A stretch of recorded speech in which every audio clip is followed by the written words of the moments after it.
All right, so today's topic is stealing cookies with cross-site scripting.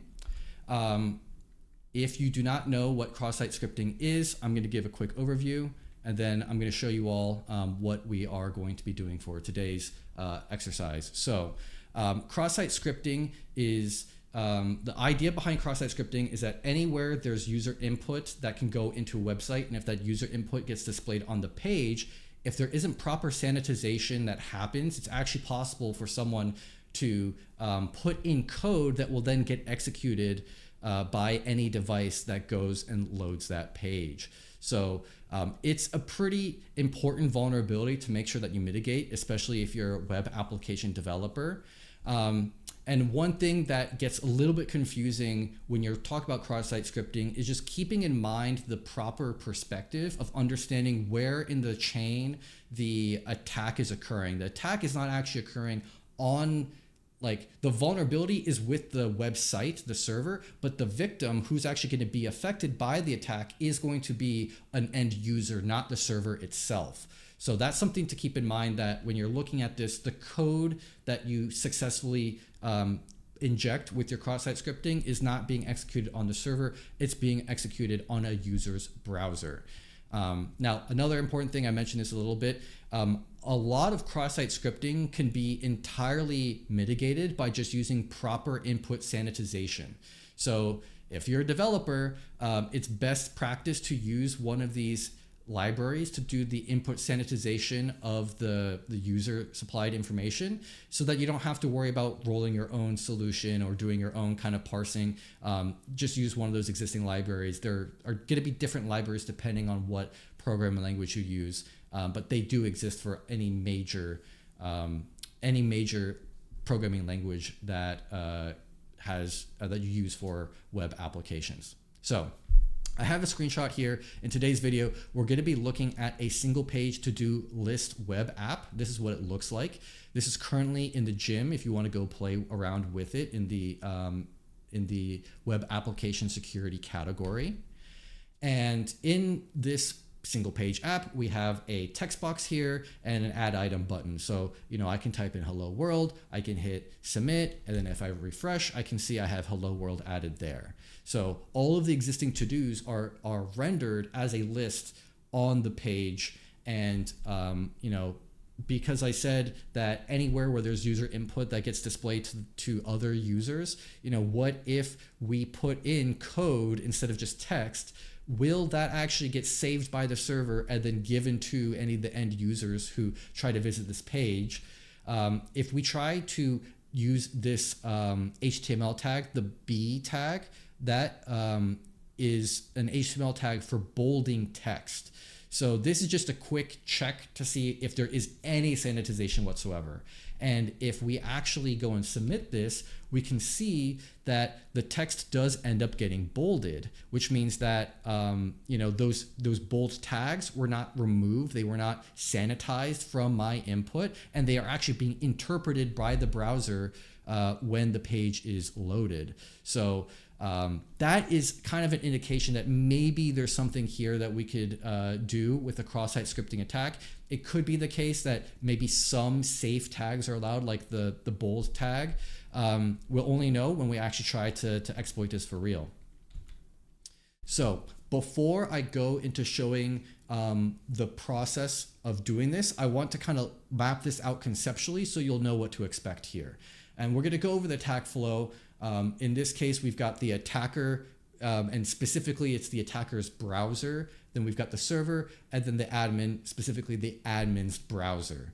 What is going to happen in the application we're going to see today is that me as the attacker, I'm going to start by trying to load this page from the server. So I send a request to the server saying, hey, I would like to load the page. Now, what I will then do is that I will put in some JavaScript code that I am going to use for my cross-site scripting attack. And that JavaScript code will then get added to the to-do list. That's what we're seeing here on the right side. And then anyone who subsequently loads this page, when they load the page, they will get their to-do list with number 1, take over the world. That was just what was in there from the beginning. And then they'll get this malicious JavaScript, which is going to execute in their browser.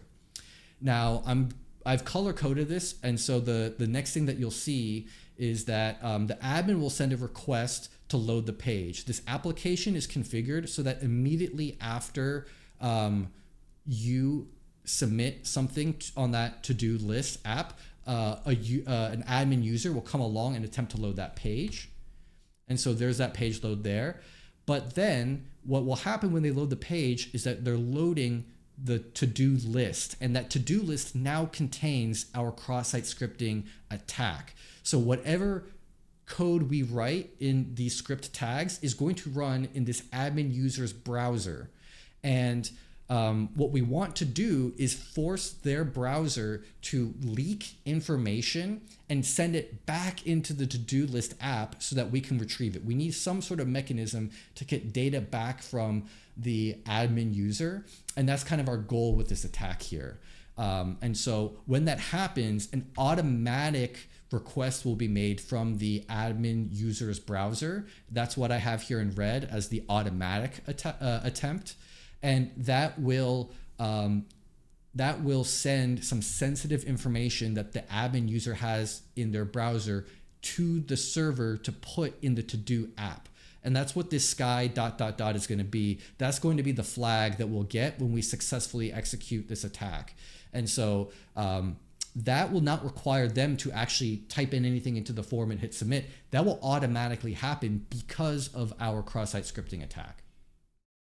Now, when we go to load the page to get the flag that we just took from the admin user, we will make a page load request.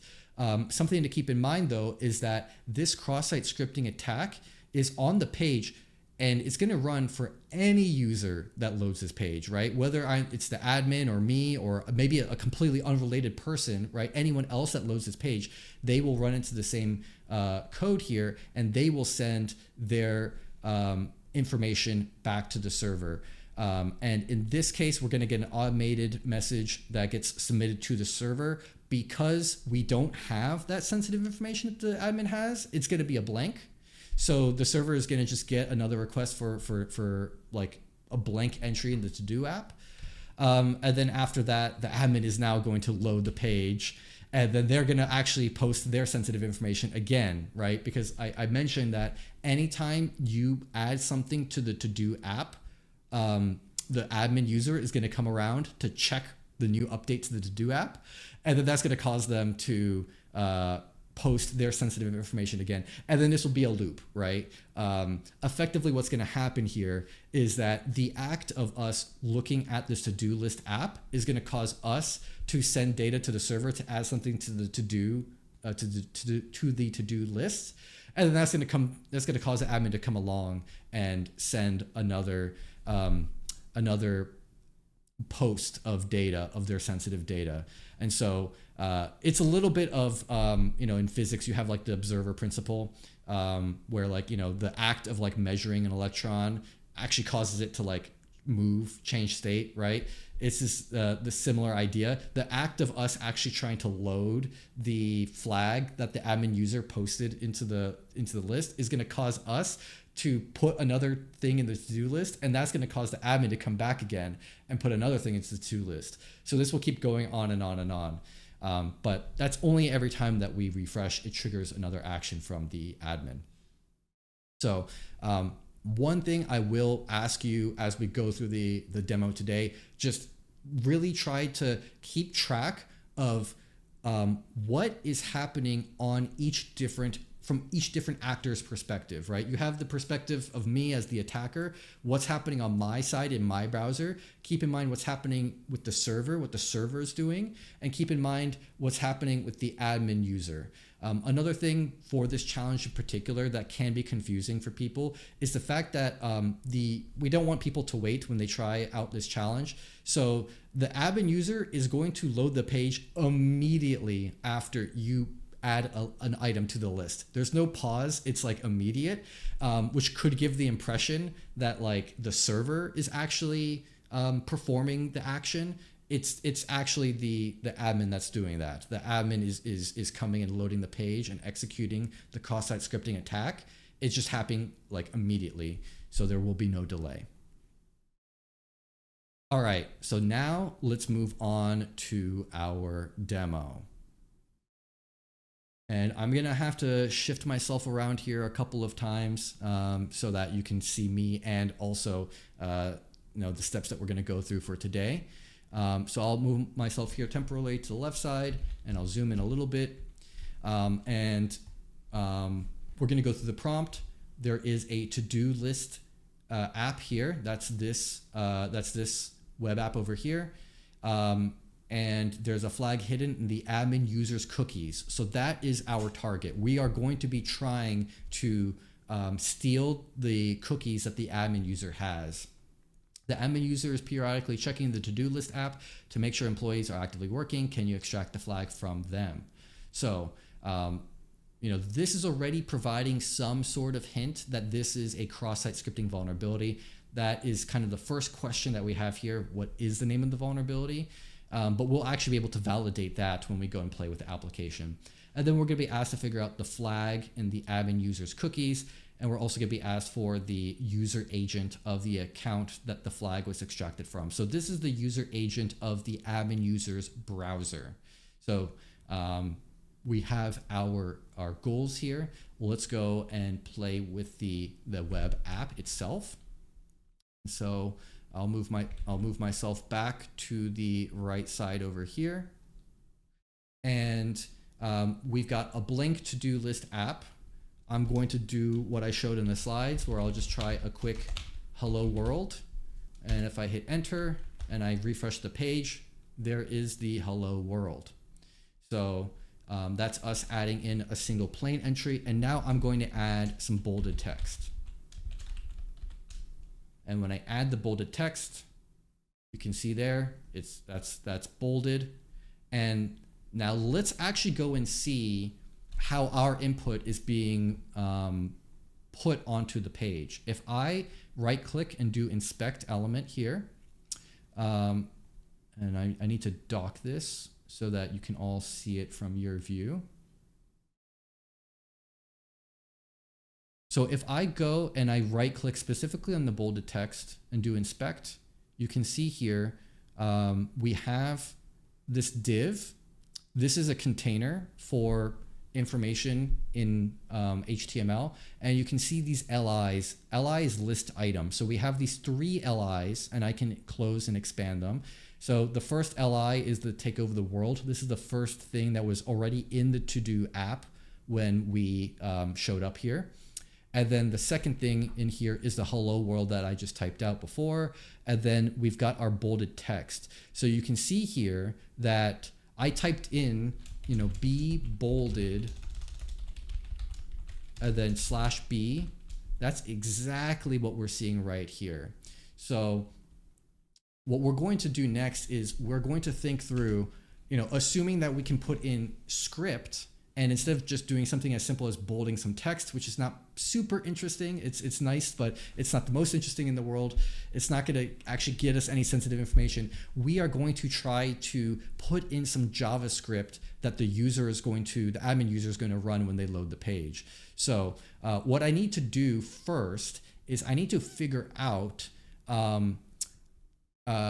if this is even going to work. And so what I'll do is I'll put in a script, and this might get a little bit annoying for me, but a quick proof of concept that a script tag is going to work here is I'm just going to do an alert that'll give me a little pop-up that I'll have to dismiss when I load the page. Actually, let me be a little bit less disruptive. I'll do a console.log. That way it's not going to be annoying. I'll do a console.log, and if I hit add item and then I refresh, oh, actually, I don't think that went through. Let me try again. Script, console.log.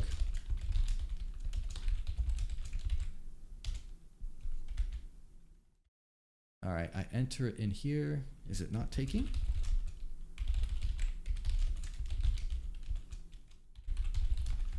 Let me try this again. Okay, so it got added to the to-do list. And then if I inspect over here,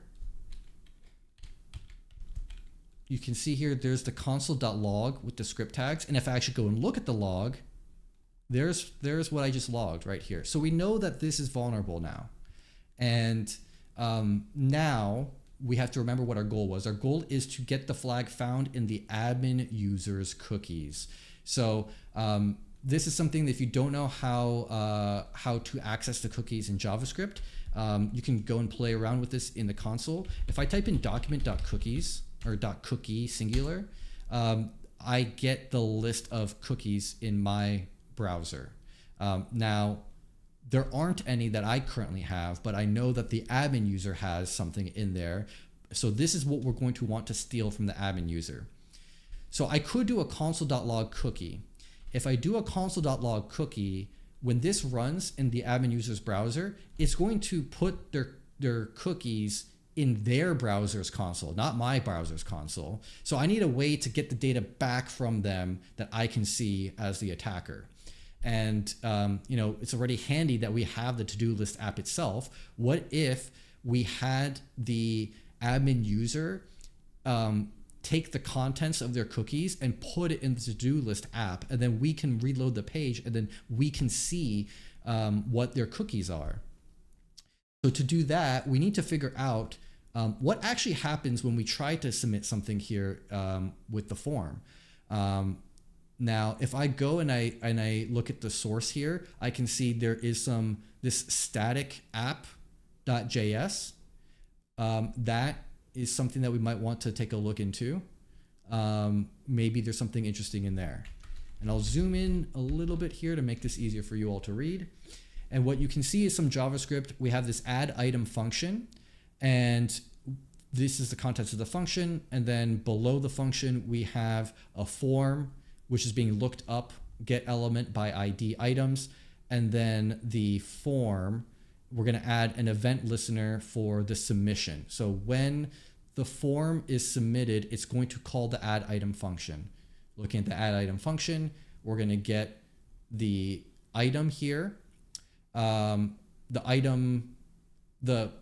the element with the item ID, and then we're going to get the value from the item, and then we are going to fetch /item post, and then this is going to be a JSON payload, and then you can see here the contents of what we're sending is B2A. If I'm not mistaken, this is this does a base 64 encoding of whatever you send it of value, and value here is whatever's inside the item element. So let's go take a look. Something tells me that this is the item element, and I'll try to zoom in as much as possible here.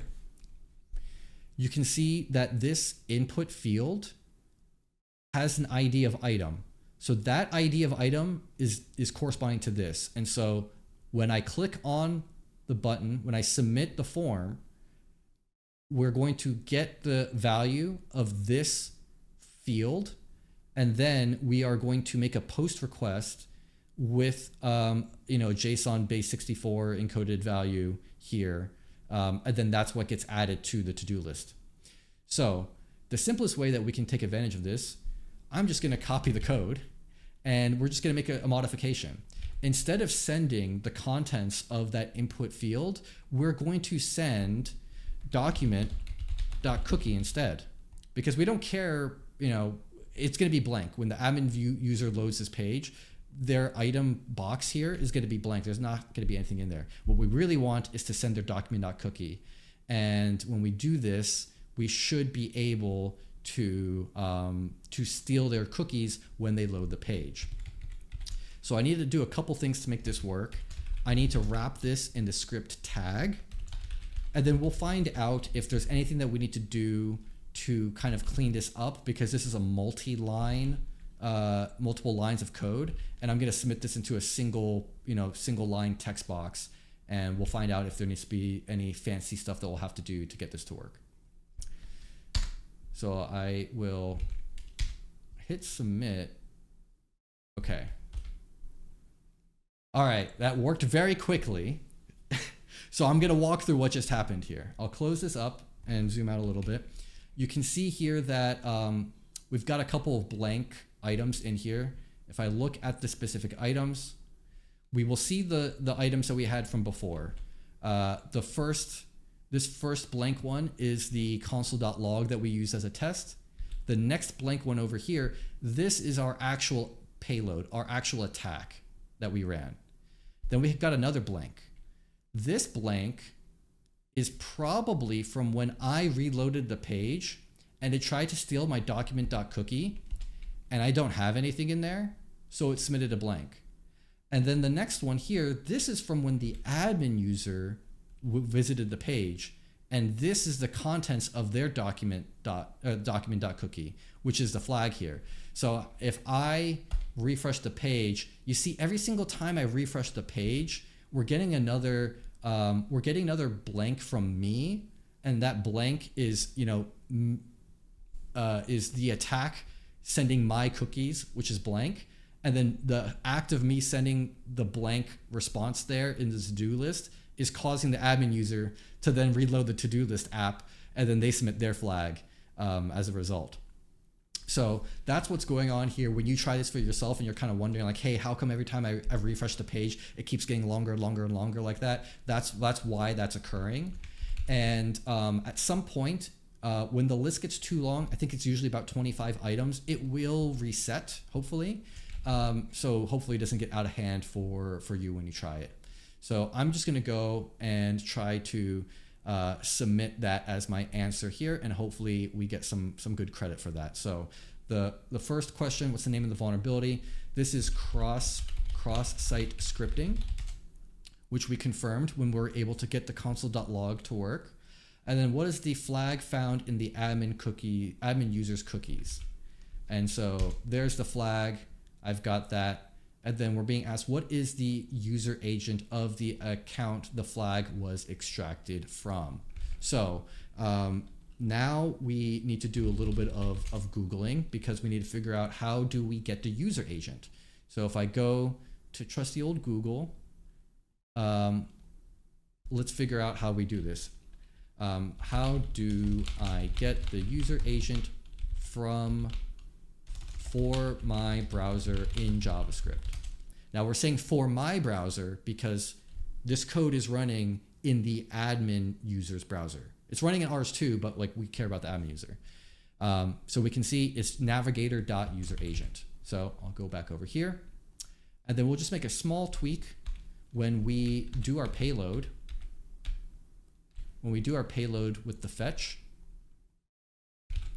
we're going to have our script, then we're going to have our fetch, then we're going to close our script tag, and then instead of sending value, we're going to send navigator.userAgent. Okay, let's try this.